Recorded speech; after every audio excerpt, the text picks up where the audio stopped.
Hi mga me! Andito na naman ang anak ng mangungutang na nakapunta ng Hong Kong na tagapunas ng puwet at tagadakot ng tooth! For today's video ay andito tayo sa may Litong Avenue. Ang Litong Avenue ay located sa heart of the Intimate Wan Chai, Intimate Community of Wan Chai.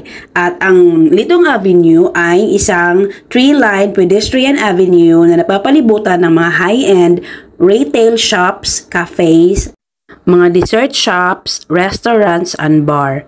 Dito sa Litong Avenue, pinapuntahan talaga ito ng mga turista or mga lokal na mga Hong Kongers dahil every season or every occasion sa Hong Kong ay nagpapalit din sila ng kanilang mga decoration dyan.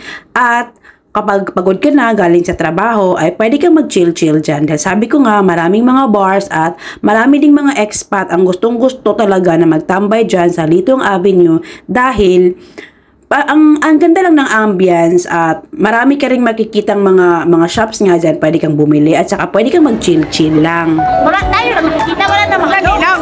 Baba! Ikot! Ikot! Ikot! Oh my God!